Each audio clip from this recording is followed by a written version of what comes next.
Well, thank you very much. After that introduction, if I were a truly rational man with a capital R and a capital M, I would thank Professor Landau for his comments. Thank you for coming and sit down. Because, of course, with those fine words, he set expectations that are going to be hard to even meet up to, but I'll try my hand to do the best I can. So we'll try my hand. And as you can see, the title of my talk, which actually the slides and everything are going to come at the end of my talk, not the beginning. I thought I would start out, given the occasion and the history of this lecture series, by saying a few words about the path I individual as a person took to where I ended up doing the research that has been elicited. And I particularly have in mind that this is for those students in the audience and others who are at a different part of the life cycle. You're looking forward and where to go. And perhaps there's a few things you can learn here. So if you'll indulge me, I'll start by telling you a little bit about my life. Now, I'm not going to tell you I was born in a log cabin and go on for the next hour, but I'll try to pick selected parts which play into the story. In terms of general background, I grew up in an academic family. I lived in a nice working middle-class town. I had an excellent public school education thanks to Sputnik, who stimulated the United States to create the National Defense Education Act, which I think is spectacular. The idea that one of the best securities for a country is to have a well-trained group of members of society. The first little piece in my life, I was a pretty normal person, I think. But one of the things that I got interested in, I think when I was probably 7 or 8 years old, I created these fictitious companies. And I actually created my first bank. It was called the RCM Saving in Dollars and Cents Company. And I went out and collected deposits. And when I got enough of them, I took them down to the local bank and put them in a passbook account, because that's all you could earn interest on. And those who lent to me were willing to accept a lower interest rate than I earned. And so the story goes. At the age of 10, I think I bought my first share of stock. I told you my background, so you understand I'm not a person of means in that sense. I didn't come from that. But it doesn't take you that much money to buy a small number of shares. And so I bought my first stock when I was 10, and I became interested in that as a kind of a hobby more than a vocation. I also became very interested in automobiles. And the reason I bring that up is to explain somewhere where I went in my education, and I think that had an influence on me as well. In fact, when I was a little bit older, I started building cars again, with little money. And actually, I bought them and built them before I had a driver's license. And then eventually, I built them a little better, and I was a little older, and then I raced them, but with very little money. So I thought I was probably going to be an auto engineer. And that told me I was going to go into engineering. So that's how I got headed there. My favorite subject in academia in my studies was always math. But I loved the part of math where it was a tool. Applied math is what excited me. The power of being able to take these things that are fun to work with and actually do things with it. There's no disrespect to number theory or real analysis, but it just didn't turn me on, And but math was important, and that, of course, is later going to be a critical part of my thing. So I went off to Columbia, the engineering school, with my education, and I was in engineering mathematics, and they left me alone. And I did a whole range of things, lots of humanities and all those things that was required at Columbia. But I could do all the math I wanted. No one told me I couldn't take many courses or anything. And I did. And I took the darndest courses, mathematical sociology from Paul Lazarsfeld, some abstract little mathematical tools that nobody has ever heard of. I mean, I really got a very fine training and education, but again, with an engineering context. I even worked a couple of summers as an engineer at Ford Motor Company, advanced vehicle design. So I was along the path. And somewhere along there, I thought maybe I'll go for a PhD in applied math, which I eventually did do. And I applied to MIT and Caltech. I get in, luckily, to both. But Caltech offered the warm weather and a full fellowship. And MIT said you have to work for a living. And, of course, you know which one I picked. So I went off to Caltech. And because of my mathematics training at Columbia, I could actually get through the program reasonably a little bit faster. And I got some very important things there, and I point this out. At Caltech, if you went in a lab science, they throw you in a lab and you don't know what you're doing. That's fine. In applied math, they throw you in a room with a bunch of the other your students and say, play with the subject. And what was a very important lesson for me from that was, as a student, I think most of the time we're kind of passive. You know, we listen to professors, we take in data, we look at information, we read stuff, we learn our, the techniques, and that's important. But if you want to do research, you've got to make a transition from being passive in this subject to active, to doing things with the subject. And this was a wonderful transition. There are many other ways to do it, but playing with it, we derived theorems that had already been proved, but I hadn't done it, and so it felt like a thing. So we played with it, and that turned out to be very important for me later. That was so I greatly appreciate and with great respect. Now, remember about the stock at 10 years old that I bought? So I need to bring you up to date where that was. What I did during that period, and even through Columbia, I would still be trading things, not with much money, but I had made a little bit. And so I kept trading along. Again, this is a hobby after hours. And at Caltech, because it's in California, the New York market's open at 9:30, it's 6:30 in California. So I could go to a brokerage house and trade for 2 hours early in the morning, then go to classes and work on research at night. And I did. And I traded some stocks, but I traded options, but there were no options market. I had to deal in what was called the over-the-counter market. I traded convertible bonds. I traded warrants. I traded cocoa. I was involved in all kinds of markets. And I thought I knew what I was doing. I'd been build models. I found out later I didn't, but I thought I did. And I loved doing that. But, of course, it was always a hobby.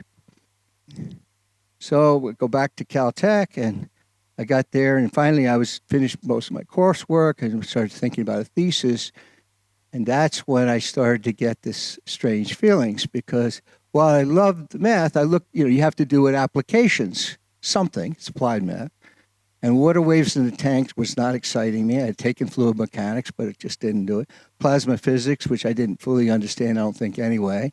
So I began to wonder, what is it I wanted to do when I grow up? And I found myself saying, even though I've never taken any economics, I feel I have a little intuition. It's partly from being in markets and so forth, and just intuition. And then two things happened that had a big effect on me. One was Walter Heller, who was the head of the Council of Economic Advisors in the 1960s under Kennedy, told us that they had solved the macro problem of big inflations, distortions from inflation, and large recessions or even depressions. Those were done. We'd solved it. It's like we cured polio. Okay? I said, wow. And I thought, that's pretty impressive because, if you could do, not that, but you could do anything in this field like that, positive, you could affect many, many, many people for a long time in a good way. And that's kind of exciting. I mean, it's clear the problems are interesting, but the thought that you could do something that might have a pretty direct impact like that was very exciting to me. Then I went to the Caltech bookstore knowing nothing, and I bought a book on mathematical economics, who I can't remember the authors. But when I'm about to tell you, it's probably good that I can't. It was a terrible book, but I didn't know it. So I read this, and I'm this 22-year-old looking at this thing and saying, maybe I could do something here. And perhaps if I had read Paul Samuelson and Ken Arrow, I would say, whoa, it's all been done or too much. So it was very important. It was a bad book. So those two things got me thinking, and not to drag it out, but what I did is I said, I think I want to switch fields to economics. I don't know if there are any students here who've ever thought about switching fields, but I did. And then I went to my thesis advisor, or who was going to be my thesis advisor, and he thought I was crazy. I talked to my family, and they definitely thought I was crazy. And guess what? I applied to 9 economics departments. 9. You know what happened? 8 of them rejected me. 1 accepted me, and it was MIT, which at the time was either the best or the second best, doesn't matter, economics department in the world. And not only did they accept me, they gave me a full fellowship. They paid for me. So my decision was pretty easy. And none of this, oh, do I go here or there? That's it. So that's a very strange outcome. Why did I? And the reason I point this out, we all think about the paths of life we follow. I mean, you realize 8 out of 9, if I got the first 8, doesn't look very good for the 9. It could have been very easy that the 9th one rejected me too. And who knows where I'd be today? Maybe in a better place, but I wouldn't want to roll the dice. Okay? So it reminds you that, sometimes you're just plain lucky. And as I found out later, the only reason I got into MIT, because remember, I had no economics. It'd be like, some of you are physicists or something, and someone applied to your PhD program, and have you had any physics? No. Well, you see, that's probably not a good recommendation. But this man who was on the faculty at MIT, was a statistician, been around there forever, apparently was on the admissions committee. And because he was a statistician, he recognized the people that wrote letters for me from mathematics. And I had also gotten into MIT in math, so that record came over. So I had met their requirements. And he apparently said, why don't we take a flyer on this guy? Okay. So if he hadn't been evaluating the things, I'm sure I'd been rejected 9 times. Okay. His name was Harold Freeman. Okay. Now we fast forward. I come to Cambridge, and I say, well, look, I've had no economics. I come hat in hand, first graduate registration, and say, what do you want to take? Well, I looked in the book, and it says, take economic history, micro, macro. There's a whole list, and I wrote them down very diligently. And I came up to my advisor, the person who was going to advise me, and it was a guy with big white hair. It was the same guy who I found out later had let me in. And he looked at this, and he said, if you take these courses, you're going to be so bored you'll leave here at the end of the term. Why don't you go down and take Paul Samuelson's mathematical economics course? Well, you all know Paul Samuelson is probably one of the greatest economies of the 20th century, and basically created the field of mathematical economics, best-selling textbook, first American to win the Nobel Prize in economics. He was a legend, okay? And, I said, I don't know any economics. He said, don't worry, go take it. So I did. Well, it turned out not only was that stimulating, but it turned out his course I could understand very well because I had all the mathematics. So it was all this intertemporal optimization and everything like that, and I learned my economics backwards. But what happened is that then he asked me one time would I look at a paper he had done involving Hamiltonian equations or something. So I said, of course, and I'm trying to be very, as a student, very secure, confident. And then I took it home. I worked all night, went through it, and then tried to be very casual, came in the next day and gave it to him. And next thing I know, he offered me a job. So my first semester, I get hired by Paul Samuelson as his research assistant, and I move into his outer office.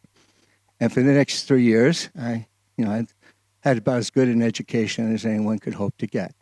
So that was the pattern through there. And it turned out that, as I say, Harold Freeman did it twice. By the way, this fellow, Harold Freeman, 27 years before, he was the one who convinced Paul Samuelson to come from Harvard to MIT to create a department. So he had that record as well. Now, I go through this, you're saying, why are we going all through this? Because you can see what's going on here. But by just a little piece of luck each time I was able to get to this point where I ended up living in Paul Samson's office, but it even gets better. Now, I've been trading, remember all this in the markets? You had that theme. But I always thought of that as an after-hours activity. I never thought economics involved doing that kind of things with markets and trading and all that. And so until I got to talk to Samuelson, who I found out was doing research in that area, had for years, and was very interested. And then I found I could be a day job. And you can imagine, when you've been doing something you were wanting to do, and you can find that could be a proper full-time day job. And before I know it, the first summer after my freshman year, we did joint research. We had a joint paper, all that. And so I did nothing but work on research. I went to classes. And that's where the Caltech thing I mentioned in. I played with the subject. I played with it. I spent most of my time doing that and working on ideas and doing my classes, but I didn't spend a lot of time on the classes. I think he wrote for me, I didn't have the highest grades, but we created a lot of research, and it was great fun. And so, I just wanted you to see from these kind of things how, if you're not sure, you do crazy things. Sometimes it's wrong, but sometimes your instincts is right. And I found my place. And MIT turned out to be such a great place that when I finished my degree, I was going to go somewhere else. They said, this was another Nobel laureate who was also one of my teachers, Franco Modiani. He came to me and he said, how would you like to teach in Sloan School? That's the business school, okay? And because we had a rule that students couldn't stay, they had to leave. So I left the economics department, which is in the Sloan building, to move to the Sloan School, which was in the Sloan building. So I had an opportunity to stay, and things were going very well with my research, as you heard. And so MIT was just a great place for me, and that's, sort of how it went all the way through. I had a mentor who was fantastic. I ended up in the Sloan School when it was not so fashionable to have academic work in business schools as it is now, where there are many laureates that come in them. And that whole path, I just wanted to share with you, with the students particularly, to show you that, if you can pursue your passion. I was clearly revealed that what I was interested in doing. I loved uncertainty. I loved dealing with intertemporal optimization. And this is like catnip to a cat to work in the field of finance, which is all about risk. Very little forecasting, all about the risk. If you take risk out of finance, you teach the whole subject in an afternoon. And it has incredibly challenging economic problems, like how do you solve, as mentioned, an intertemporal optimization problem where you're going to be solving for things 40 years away, like someone's life cycle all the way out through retirement, where you have all the uncertainties going there. How do you decide how to allocate the resources and consumption and all that so that they end up in a good place? And just as a technical problem, they're pretty interesting. But then we come to, I could talk about the Nobel. That would be jumping way ahead. And maybe, I guess I have to say something about that. First, I'll tell you, I highly recommend it. Anyone who's blasé about it is not being genuine. No, I mean, there are issues. But it was people asked me if I thought I was going to win it, and I said I had definite proof that I didn't. And part of that was because I knew enough that even if your work might be considered, there are a lot of people's work being considered. It's very nice to be considered. That's a very rare group, but it's still a pretty big group. And you only give one a year in the world, and you've got to be alive to get it. So there are a lot of people whose work would satisfy the Nobel Prize. People say, yeah, that's a good point, who will not get it. And that's what you have to realize with these prizes. It's not everyone who warrants it gets it. And my mentor, he's no longer with us, but he was active up until he was 93 or 4 when he died. He wrote a paper once, all the Nobel Prizes he would give to those who hadn't got it, and explained why.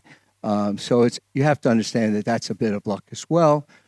But it was the most incredible thing to get a phone call in the morning, and when you weren't expecting it, and you answer the phone and you say, actually, I was rushing out to catch an airplane. That's my proof that I wasn't thinking, because everybody knows when it's announced. And I thought, well, maybe I'll let the phone go to message. I don't want to miss the airplane. And I said, I'll answer it and tell him, I'm sorry, I'm running to an airplane. I'll call you back.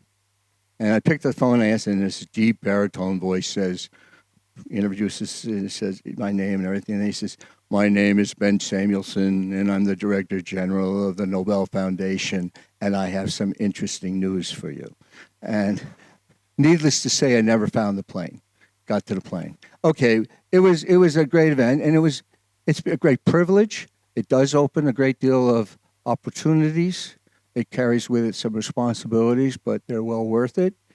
A little bit different than some of the others in the other fields. My colleague Myron Scholes and I had been fairly in the public world. We had dealt with press and had a reasonably wide open access to the public, which the Nobel gives, but there's nothing quite like it in terms of being able to have a place to express views and to be able to see the people you'd like to see. And in my view, that carries with it a great deal of responsibility, as you expect, but it's a wonderful thing. Well, with that, and we have some questions afterwards. I'll answer any question you ask, I think. I may not have an answer, but I will do it. So let's turn to the subject matter itself, and then I will turn to the specifics of this lecture. The area of, I already mentioned finance is all about risk and how you control it, how do you measure it, and how do you manage it. And within that, there are three types of risk control measures. One is called diversification, and you can think of that as if the people in this row each owned a ship themselves, 10 of them. If they just keep their ship, if the ship sinks, they lose the whole value of the ship, everything they have. The 10 of them could get together and form a contract where they all put their ships in one pot and gave each of you 1/10 of each of the 10 ships. Now you would see that, yes, there's a greater chance you lose something because one of the ships going down is more likely than any one. One of 10 going down is more likely, but when it goes down, you only lose a 10th. That's diversification. So you reduce risk, and that's very important for real things. Why I say that is, if the risks without diversification are too great, how many people can lose everything? Okay? You won't do it. It won't happen. So the importance of a well-functioning financial system is very important to economic development and growth. That's a scientifically backed statement, not just an opinion. And you can go all the way back through the Industrial Revolution and everywhere else to see that countries that had well-functioning financial systems did much better in that regard. And that, there are real effects. And that's true right to today. I don't have time in here unless you ask about them. But I was telling my hosts beforehand, there are a number of examples, in the world, the green world, that we all want to see. There are another examples of which, by using financial engineering and techniques to transfer risks around, we were actually able to achieve getting natural gas to cities to expand their electricity and not have to build a pipeline, because we figured ways to do it other than building a new pipeline. Now, I mention that because that's real. If you didn't have to build a pipeline, not only more efficient resources, it's one less non-green on the planet. So this is a very important field to practice. Again, I don't want to belabor it. The other two methods for managing risks is, let's say, hedging. Hedging is an example. The classic is you have a farmer and a baker. The farmer has wheat and is worried because he doesn't know what price he's going to get for the crop. That's a risk to them, right? The baker is worried how much he's going to have to pay for the wheat, which affects his life. So both of them have risks that are important to them. But if they get together in a contract, called a forward contract, where they agree on a price to exchange, so each agrees, the baker agrees to buy the wheat at a fixed price, specified, and the farmer agrees to sell it, what have they done? They both eliminated risk, even though on the opposite sides of a transaction. It's very simple, but you see that the risk for both went away.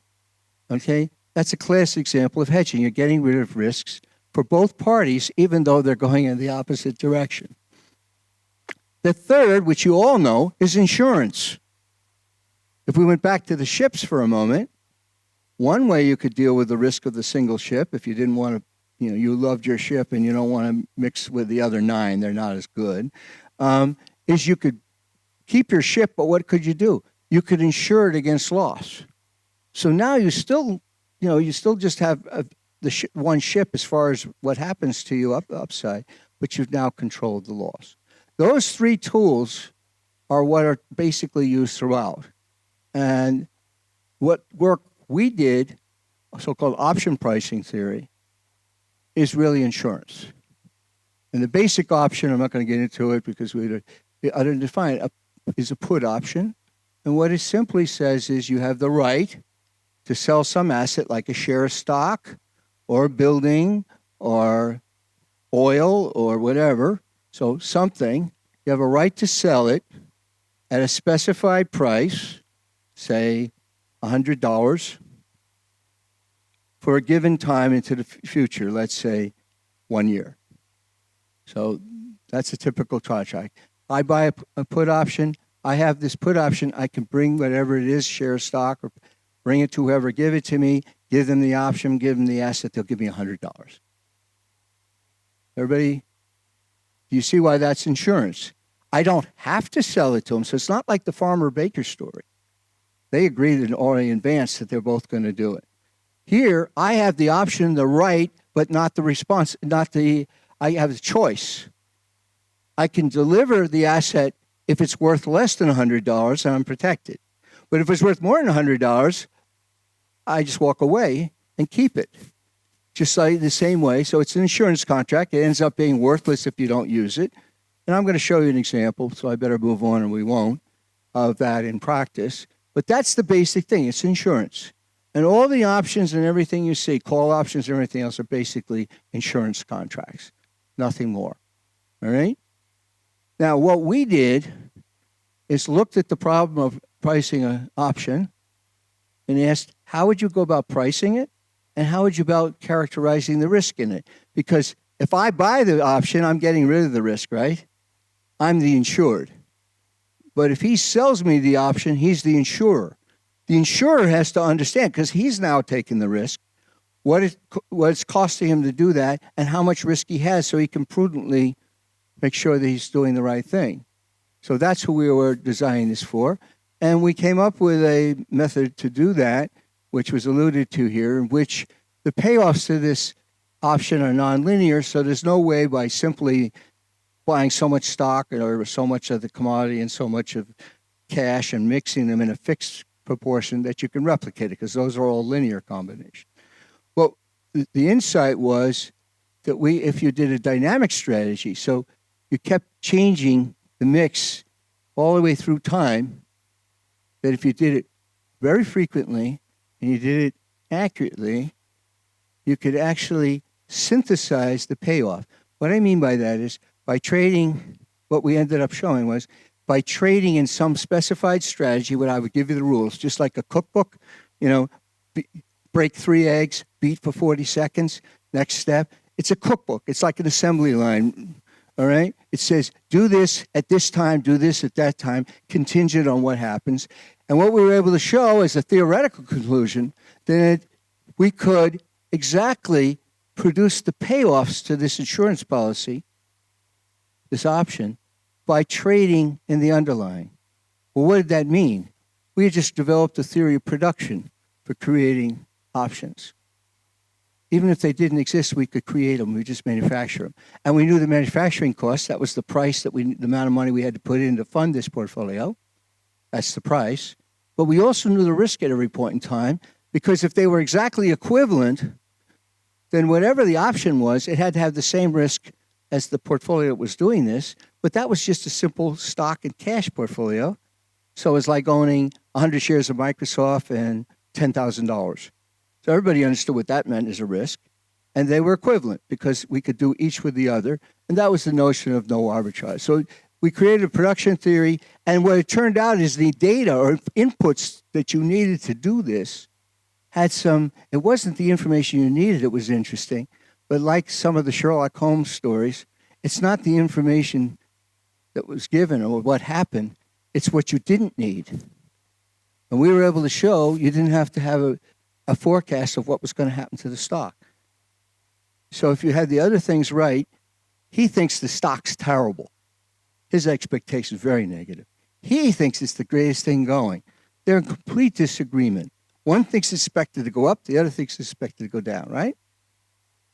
If you agree on the risk, remember I said risk, but don't agree on the mean of the first moment, which way it's expected to go, it turns out you'll agree on the price of the insurance.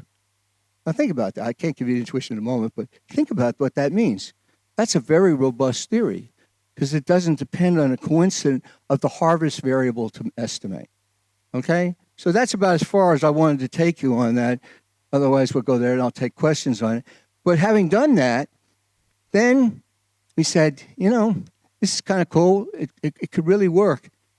Because the data, the inputs are all inputs that are easily could be estimated pretty well or are observable. And things that you couldn't, like people's preferences or risk aversion or things, psychological things, which you can't see. Okay, thank you. We didn't know. So that's what we did. And it turned out, and this is a piece of luck again, in terms of the impact of this theory, which is, had we discovered this and written this theory in 1960, it'd get published. That's it. Now, let me tell you what did happen. The work was done in the late 60s, early 70s. It was published in 73. I don't know if you recall what 1970s were like, but I can tell you in the United States what they were like. You think 2008, 2009 was an exciting time, or these are exciting times in terms of economic risks? What happened in the 1970s is, remember that story that got me into economics? We'd solved all the problems of inflations and recessions, unemployment. Well, it turned out that was a little premature. Because what did Mother Nature do? She said, I'll teach you the sin of hubris. And she created a thing called stagflation, in which we had high unemployment and high inflation. And the cure for one was like putting gasoline on the other. And so we had this problem we didn't know how to do. The United States had double-digit interest rates. U.S. government bonds, even long-term ones, not just were north of 10%. Inflation in the United States was north of 10%. So retirees saw their retirement go from 100 a year to 90 a year to, and so forth, all the way down till it was pretty bad. What else happened? From 1940, well, actually 44, but 46 on, we had Bretton Woods, which held all the currencies. So for all those years until the 1970s, from 1946, basically we had fixed exchange rates marked to U.S., to gold at $32 an ounce. That exploded, and suddenly overnight, currencies all started going, which people had never had to deal with. What else happened? We didn't know the number. The first oil crisis, where oil, you remember, or if you remember reading about it, where oil went from $2.50 a barrel to $30. That's a little disruptive and a little exciting, okay? Because, we all survived this. And by the way, on crises, when everybody says the good old days, be aware that you're hearing from the survivors. When you look back on things, if you get through them, and we've all had those experiences, if you get through them all right, wasn't that bad. But when you're in it, you don't know how it's going to turn out. And when it turns out bad, you're not around to tell people. So always think of that when you hear how great things were in the old days, from your various people. Generally, that's somewhat of a selection bias. Okay? What else happened? The U.S. stock market fell by 50% in real terms in 18 months. Okay? And, there were a few other things like that. So that was a pretty exciting time. And unemployment was very high. So what could be worse? But this turned out to be the most fertile time to be developing tools to manage risk. Why? They say in real estate, the three most important valuation issues, things that affect valuation are location, location, and location. In innovation, at least my experience has been, it's need, need, and need. And boy, the 1970s created a heck of a lot of need to manage risk. And if you look back, you'll see all like the financial futures were created, a futures market for currencies that we never needed, but now we did. The options market for these things that we have to work the model opened in 1973. There had never been an organized market. We created the ERISA pension system in the United States. A few years later, we created a national mortgage market, which forever after has provided mortgages in the United States. You may not like the price, but they were always there. They used to all be disappearing prior to that. It wasn't good old days for mortgages. Okay. And many other innovations occurred driven by these huge risk shocks that need to be addressed. The money market funds were created out of that. It wasn't even designed for what they were used for. Okay? So there was an enormous amount of big innovation, important financial innovation with lasting impact. Okay? The swap market made it possible for banks for the first time to satisfy two kinds of customers: depositors who want their money at any time, and borrowers who want to lock in the cost of their borrowing, whether it's for construction, manufacturing, or housing. With those two, without it, you had this enormous mismatch of interest rates, which made banks very good banks, not pure classic banks, nothing fancy. They were all the time going insolvent because of the interest rate moves. The interest rate swap allowed them to get rid of that risk, and that transformed how that was done. Very simple contracting concept, very important, and it is today. It's the largest derivatives contract by notional amount in the world, about 600 trillion or so notional amount. That's 600 trillion. By the way, you better get some used to, if you like large numbers, the Chicago Mercantile Exchange, which has all the various futures markets in 150 countries and so forth, their trading volume this past 12 months was greater than 1 quadrillion. So, there were millions and then billions, and billions used to be big. Now you can't get anybody's attention without trillions. We're now up to quadrillion. So there's huge amounts of there. But these innovations have been permanent things, so permanent people take them for granted. But if you were somebody who lived with it. So now our model, conceived entirely as a mathematical, exercise, a theoretical exercise, and we developed it because it had the features I described. Virtually overnight, certain terms of innovation was adopted throughout all practice, and everybody did it. Texas Instruments made, this was before there were computers or even laptops. Texas Instruments made a handheld calculator, which they programmed the formulas and the risk things in it, and they did it. I remember Myron Scholes called them up and said, "Do you think we should get some royalties?" They said no. Then he says, "Can we get a free calculator?" They said no. Anyway, but it all worked out in the end. But the point being that why did it all happen that way? Because of need. It wasn't that people running these markets had intellectual curiosity or they wanted to just do the most trendy thing. They had nothing else. The speed of these markets when you move from the over-the-counter things made it impossible to do it intuitively. You could not do these markets intuitively. I mean, you could try, but you were going to get massacred. They had no learning experience because there was no markets doing that.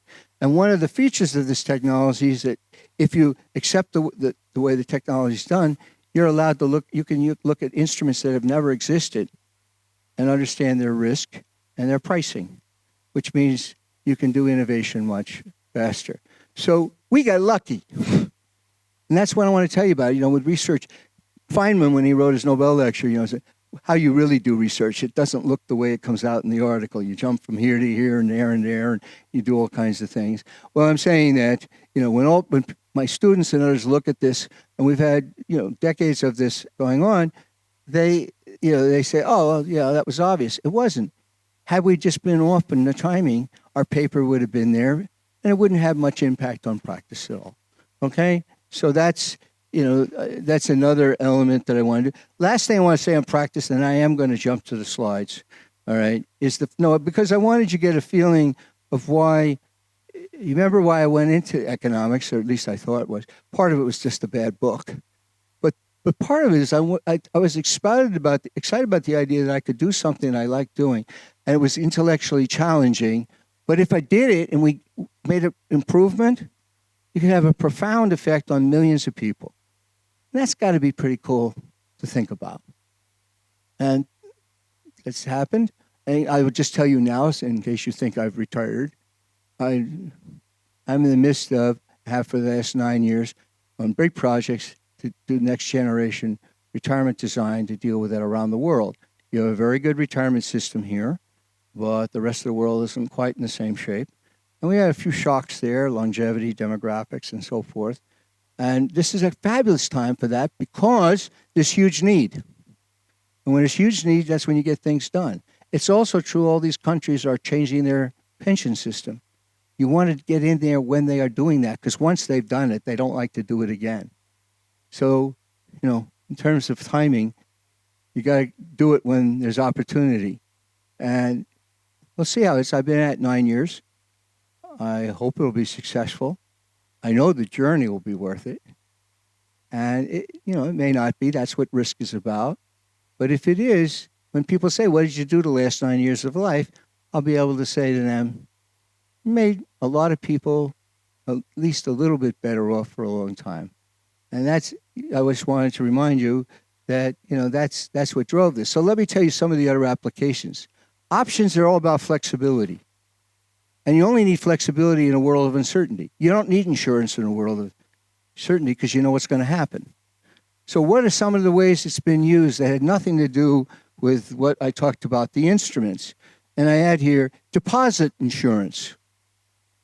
Every bank has deposit insurance. That guarantee or that is an option.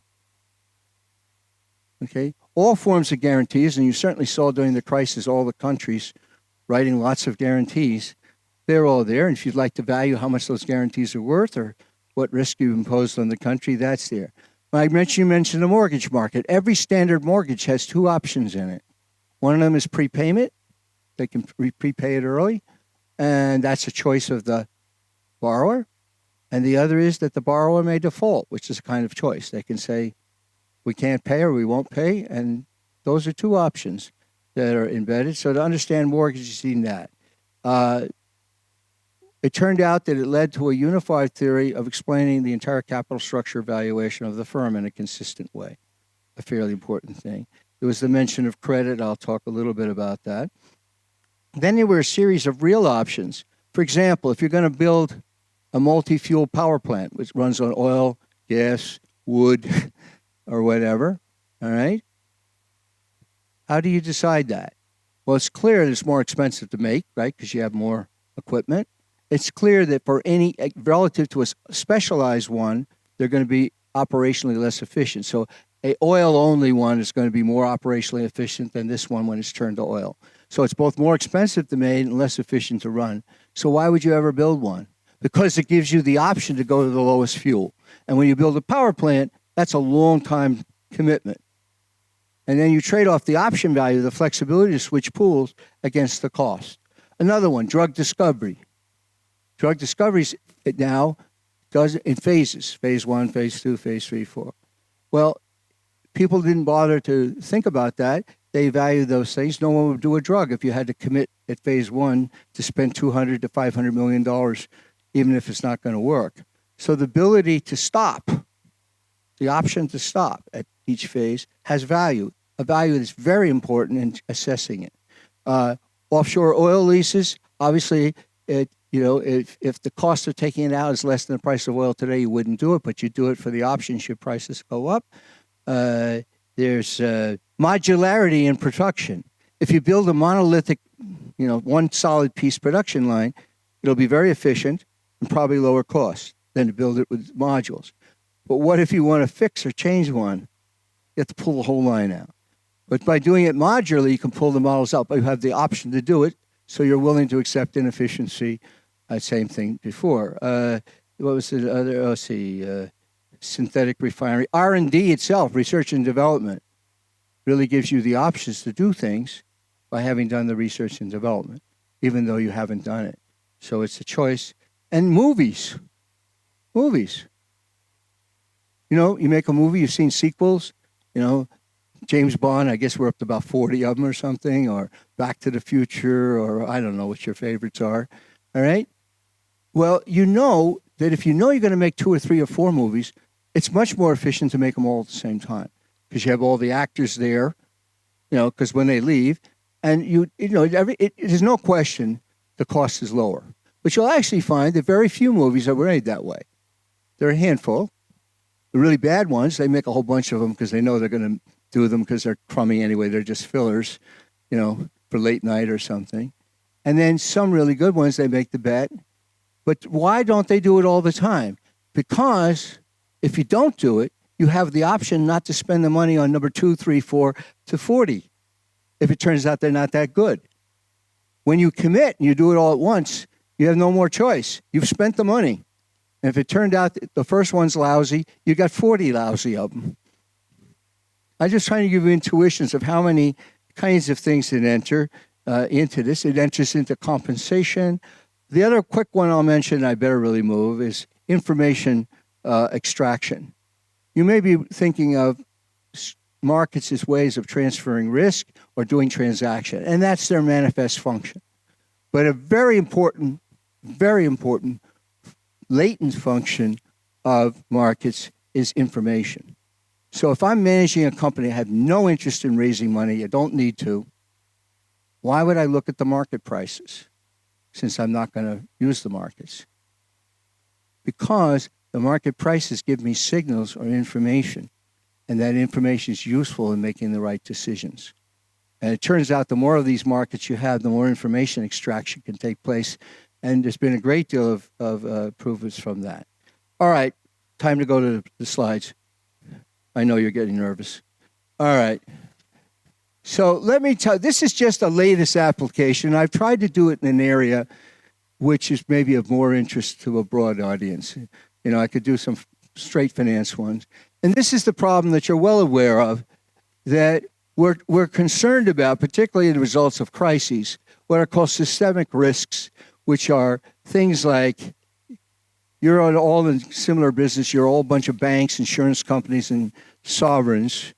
You're all together and you're all connected to one another because, as I show you, you've lent money to him, he's lent money to him, she's lent money to him, and you're all linked together.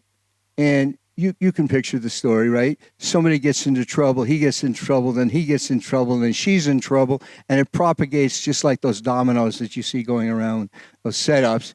That's what they worry about, a systemic risk event. And that's why you often have to have interventions to attempts to avoid that. And that's a well-known problem. And the question is, how can we do a better job of measuring and seeing the vulnerabilities and measure this kind of connectiveness? But to show you this slide, most of this is pretty pictures, color pictures. So that's the show. But one of the tenets of finance, and I think we should teach it to all children between K through 12 as a principle. There's no free lunch. If it's too good to be true, it's probably not true. And there's exceptions to that. But if you follow that tenet, you stay out of an awful lot of trouble. Okay? And so I'm going to apply it to you. You don't get to see the pretty pictures until you work. So you got to go back to school for about 7 minutes of the way 15. Okay? Some of you may have been there. Some of you have never taken a class. I'm going to make you credit experts in about 7 minutes. Okay? Because we're going to be dealing with credit, which was at the center of the past crisis. The fact that what people have promised to do, they can't. And to do that, I have here a bond, a loan, a mortgage. Standard, nothing fancy, none of these crazy securities, just ordinary bond, loan, or mortgage. And forgive me if I do it in dollars, but you'll see there's a reason. I'm sure you can convert it.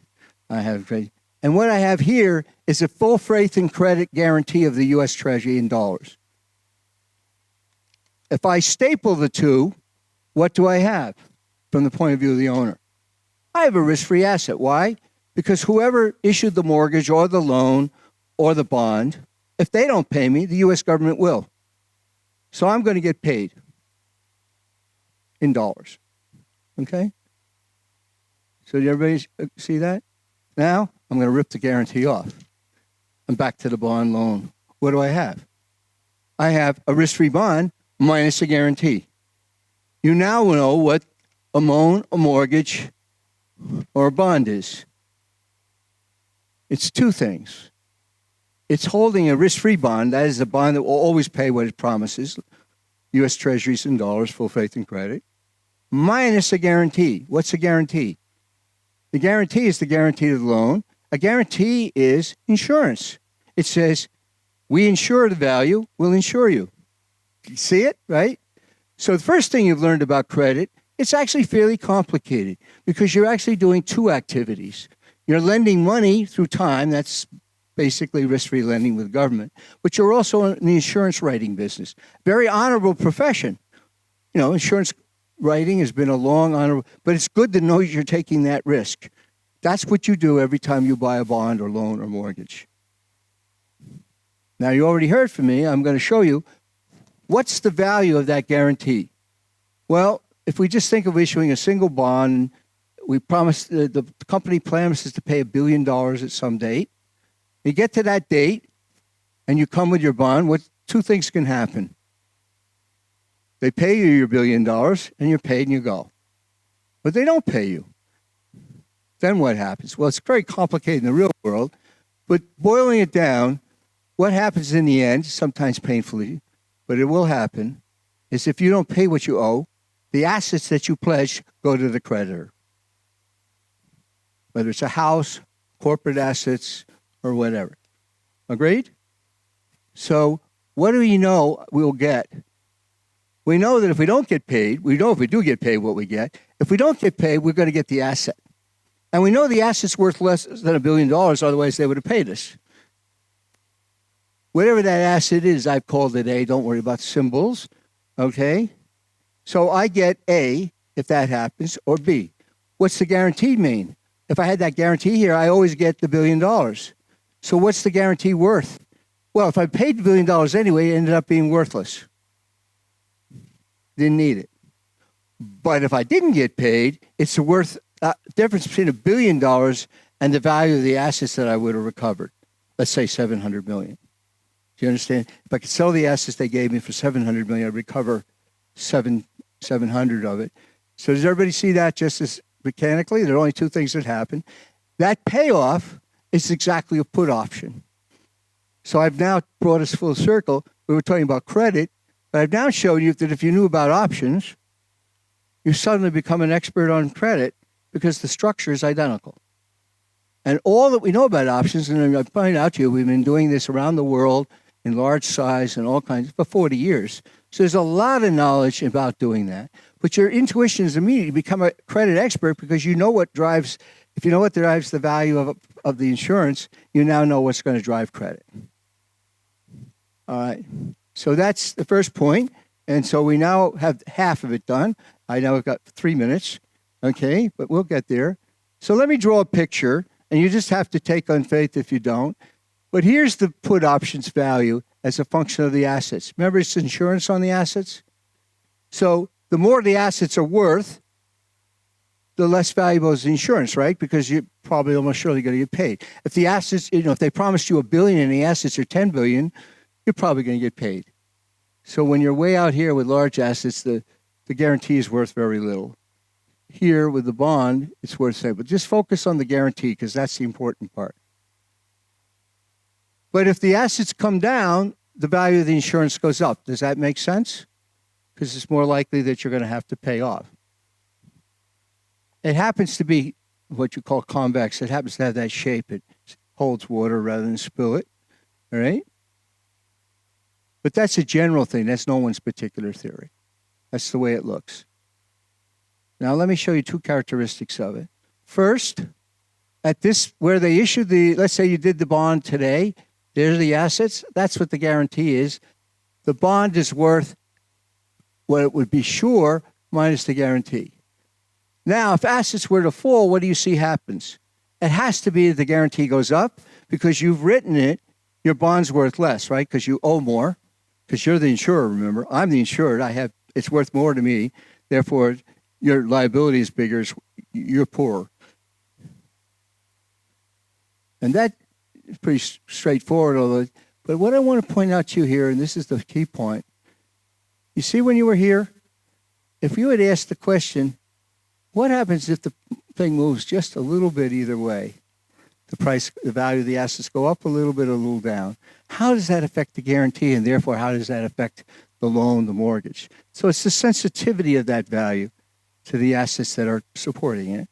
And you'll be roughly the slope right there. Do you see that? So if that was minus 0.1, it would say if it moves the dollar down, the guarantee will go up 10 cents. If it moves the dollar up, it goes down 10 cents. You see it just locally.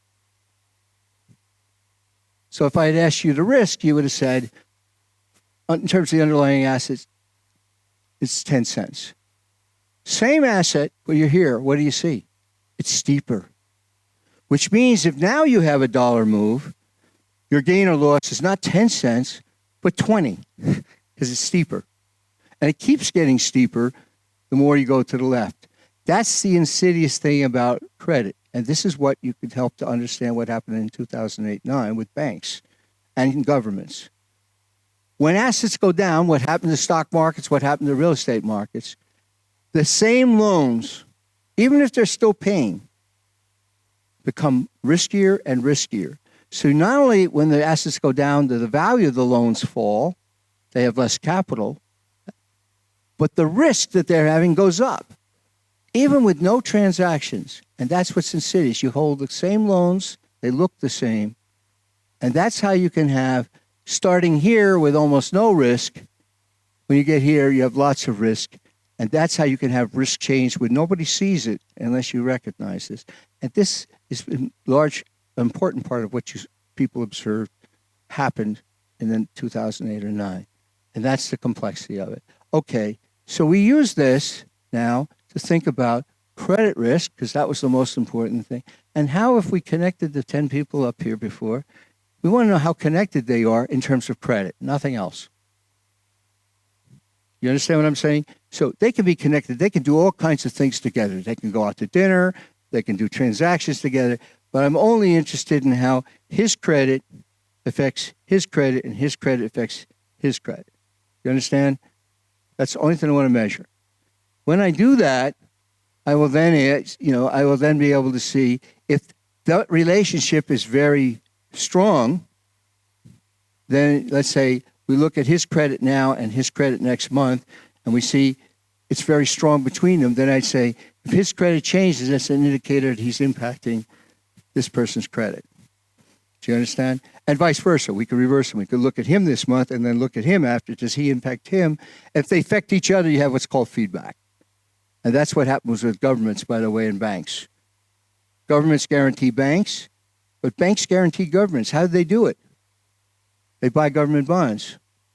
Every time a country gets a tough time raising money with its bonds, and that you saw happen, right? Not too long ago. Not here, of course, but in other parts of the neighborhood. All right? What do? They go to their banks, and they say, wouldn't you like to buy our bonds? Remember, they're the sovereign. So the banks say, I think that's a good idea. But you just learned that when you buy a bond, you're writing a guarantee, aren't you? But who are the banks writing the guarantee on? The government. So I'll make him the government. I'm the bank. I made something stupid. He guaranteed me, right? You'll know that. But I guaranteed him.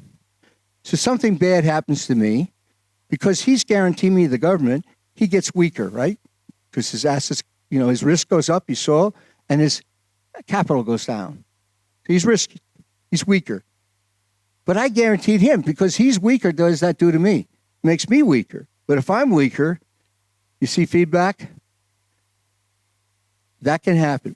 We measure that as well. And so what happens, this is about the impact. This is Euroland, and we won't go through it. But what I just showed you thank you for being the government. You see what I showed you went on? Well, it's a little more complicated in Euroland. Why? Because it's not just German banks and German government, and Greek banks and Greek government, but it's German banks and Greek government, and all the other ones in between, plus German banks with Greek governments and Greek banks. So when you do that, you get a pretty complex feedback system. And all I can say from this is, as complicated it is, at least you can understand what's going on. You may not like what's going on, but at least you have an understanding, rather than say, oh my God, we don't understand this. We do. Not everything. But this is a structure we do understand. But it is very complicated to address. All right. Now, let me just shoot. I'm going to go to the pictures. We're not going to. What we did is we took 17 sovereigns, 63 banks, and 39 insurance companies, because that's what I got. One of my co-authors from the IMF had the data. And we did is we measured this connectedness from the market prices for credit and how they change. So we estimated how closely connected they are in that way, only on credit, nothing else. And then we did that for all of them with everyone, and we did it, in principle, we could do it every day. We did it once a month, but okay? So we have a pile of statistics. We have 102 things in 17, we have 1,736 different pairs going two ways, all right? And then we have it for every day. That's so many statistics, right? That's like looking at each pixel in a picture and saying, I'm going to look at each pixel and figure out what the picture is. Pretty complicated, right? So what we did a lot of, and many of you may know of it, had nothing to do with finance. We used network theory. We used a lot of stuff of jargon stuff, centrality and so forth. And we made pictures of all of these pixels, these little things, and position them in ways that the human mind can interpret a picture, even though if you give them each pixel, they wouldn't know how to, we wouldn't do it. So, the one picture is worth 1,000 words. It's worth many more than that, pixels, okay? So what you're going to see, all we did is locate things that were very highly connected, close together. So you see them clustering. And we gave them colors, blue for insurance, red for banks, black for sovereigns, okay? And then we had little arrows showing them, and only the significant ones, not all possible combinations. So everybody said, that's enough to tell you. So you have a picture of what's going on. So now we go to pictures. Okay, ready? All right. That's like being a Google map from outer space, looking at the Earth. And this is, now you got to interpret this because we tried to do it in a way. I said we could do it every day. We did it once a month. This is like leaving the camera lens open for 3 years. It's a cumulative picture, only because for purposes of presentation. You could do one of these anytime you want, okay? But we tried to just show this is prior to the crisis. Now, I just want you to look at it. If you could see it, if your eyesight's better than mine, you could see the names of the insurance companies and the sovereigns are all there, and you see these connections. Now, watch it very carefully. You focused? Now I'm going to show you what happened in the crisis. Any difference? Do you notice anything? I hope so. Whew. A little bit more dense, a little more colorful. Now, like a painting, you go to a museum and you sit on a bench, if it's a painting you like. If you don't, it means you're not interested in it. But if you're interested in this kind of stuff, you could go sit on the bench and look at this for quite a while. And the more you look at it, you see more things. You see the black and the blue and the red. Okay. This is still pretty far out. This is like from outer space. I'll show you one more. This is sort of after. This goes up to 2012. That's up to 2014. Now, what you'll notice, I think, quickly is there's much more blue in the second than the other, among other things. You may mention other things. That's telling insurance companies are getting into it much more in this period in terms of this measure of connectedness. So you get the idea? Well, I'm about done, except I got to show you one thing because, this is too much. I only show you the hour space. So let me show you some others. That's Google zooming in on that picture. And this is on a particular date. I'm going to skip that one. But you can start to see that, if you blow these up, you can look and you can start to see the arrows. Let me see, even bigger, you can start to see there's Italy, and we can see how these are all clustered. And there's the U.S. This is in March of 2012. Now, the remarkable thing about this, to my mind, is there's the largest economy in the world, the biggest financial center in the world, and the most influential central bank. Remember I told you things that are influential and having big impact are close? You see where it is? Whew. Whereas if you see Italy, it's right in the middle of the pack. Everything's going on. So I'm not going to read tea leaves because that's not what the purpose of this is for. But you say, how could the U.S. be unconnected? And I give you a possibility just to show you, I'm not saying this is an answer, it's a possibility. If you believed in March of 2012, the presidential election year in the United States, there was very little chance that the U.S. was going to step up and write another $500 billion, say, liquidity swap elsewhere in the world, or anything else like that, which I think was a fair bet. Presidential politics. Look, we saw the head of the Secret Service resigned. You may have seen that in the paper. Whether she deserved to or not, there's no chance that she wouldn't have to. The elections in the United States for the Senate and Congress are next month. If that didn't happen, it wouldn't happen. So one could argue the U.S. was not going to take any proactive helping out of credit anywhere. On the other hand, what about an arrow going into it? Even though our Congress was not being very functional, it was still, I think, viewed as absolutely the safest place to put your money in 2012. All right? In any size. Now, you can disagree with that. That's not the point. So I'm trying to show you how that could happen. That's not normal. Normally, it would be impacting. But this is the kind of thing. And then, and there's another one. See how you're really blowing them up? See those arrows coming in? The blues from over here? That's Italy. There's Spain. See that red bank? Do they look like they're married?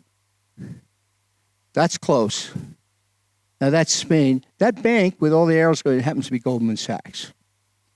Now, we won't go into what that is. But let me show you how you would use this. Then I'll quit.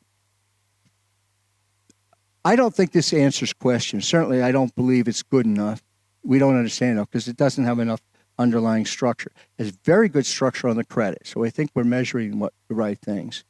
But it doesn't answer questions. I gave you a theory as to why the U.S. would be out there, but it doesn't answer that. But I think it's a very good question asker. It asks good questions. It doesn't have good answers yet. Because if I was a central banker responsible for stability, and I was looking at these maps, and I saw that just as one piece of the map. You saw how big the map, and we just zoomed in on one little piece. I think I would call up Goldman Sachs and say, do you have any reason why you think that you're so, why is this happening? And why are these happening? And they might say, we don't know. In which case, they'd be very happy that the central bank called because they want to take care of their company. This is not, hey, are you doing something wrong? It's saying, we don't understand this. We don't know the answer. Can you help us? If they can, then you figure it out. You say, okay, fine. If you can't, maybe that's something you want to investigate more. That becomes what we call a stress test. You must all have heard of stress tests. You read the newspapers. How do they do it? They sit around a room and they say, let's dream up a scenario. 2 Japanese banks and a German insurance company go default at the same time something else happens. And then they stress that. Well, they do 20 or 100 of them. How many possible scenarios are there? An uncountable number. So how many you didn't test if you took an uncountable number minus this, an uncountable number? So it's really helpful if you could get some way to systematically identify interesting stress tests to run today or next week. This will do that, I think. At least it asks the right questions. If you looked at, I don't have time to show you the dynamics, these all change through time. And if I showed you there are 5 countries, Portugal, et cetera, that have been identified, especially during this crisis. And there was a very pejorative term, an acronym used for them starting with P and I, and, for Ireland and Greece and so forth, and Spain. We didn't like that, so we changed it as best we could. We came up with GIPS. That's GIIPS. Those 5 economies, Italy's large, but Portugal, Ireland, and Greece are very small. So most of the time, you would expect them to be blown around by all the other things. They're like little boats in the harbor. You don't expect them to be pushing things around. But if you looked at these heat maps or these credit maps, and that's what was happening before the crisis. But there were times during the crisis where they were driving. They were having much bigger impacts than they were being impacted. Okay? So those are the kinds of things. So I'll quit on this saying, I think this technology is at least good question answered. I think it's exciting to the extent that it brings completely new technology into what central banks are doing. This is finance technology structurally. This is not contained in the macro models or the monetary models that a typical central bank uses. It doesn't use accounting data, and it doesn't do position data that central banks get, which say what they have, which they get periodically. It uses a new source called markets. All of this comes from market information only. The beauty of markets is that it's a combiner of lots of things. The people in these markets, okay, are professional investors. And so they're not ribbon clerks and taxi drivers and crazy professors who get irrational exuberance. They make big mistakes, but there's very serious people. And if these markets do that, you better pay attention because there's something there to learn about. I can do it every day. It's completely renewable, so you get the information very quickly. So it's not a replacement. It's an improvement. And this is an example where finance is moving into a whole new area of applications, out of the private into the public sector, helping us to develop means of trying to understand stability, trying to understand when there's more vulnerabilities.